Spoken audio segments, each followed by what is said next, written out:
এইটাই হচ্ছে আমার ক্লাসিক সুগার গ্লাইডারটা, যেটা হচ্ছে একটা ফিমেল।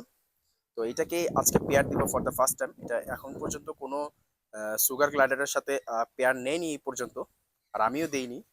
এতদিন আলাদাই ছিল, এখন এটা ফুল অ্যাডাল্ট হয়ে আছে।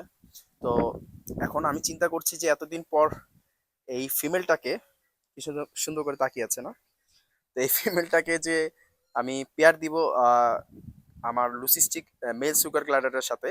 প্রবলেমটা হচ্ছে দিলে যে কি পরিমাণ ফাইট করবে আমি বুঝতে পারছি না, আমি একটু নার্ভাস। আবার আহত হয়ে যায় কিনা, কারণ স্বাভাবিক মেল সুগার গ্লাইডারের সাথে যদি ফিমেলটাকে দেয়, ফিমেলটাকে আঘাত করবে, কারণ ওটা হচ্ছে মেইলের জায়গা, মেইলের স্পেস, আর ওই কেসটাও বড়।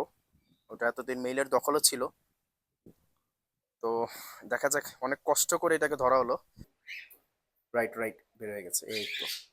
এখানে ন্যাচারাল ভাইব দেওয়ার জন্য আমি একটা গাছের ডাল দিয়ে দিয়েছি। ওটা এখনো বক্সের ভিতরেই আছে, ওই যে মেলটা।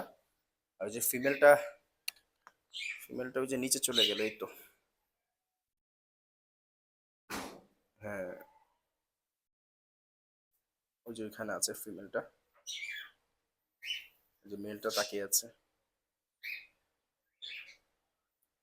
হি is getting smell of her. ও আসলে ফিমেলটার গ্রান পাচ্ছে, যার কারণে কিন্তু ও বারবার এমন করছে। একটা মেল সুগার গ্লাইডার 7 থেকে 8 মাসেই ব্রিডিং এর উপযোগী হয়ে যায় সুগার গ্লাইডারদের মধ্যে, কিন্তু একটা ফিমেল সুগার গ্লাইডার কিন্তু 10 থেকে 12 মাস লাগে। হ্যাঁ, তো এখনো সুগার গ্লাইডারটা ওটার সাথে, আসলে মেলটার সাথে ফিমেলটার এখনো ইন্টারাকশন হয়নি।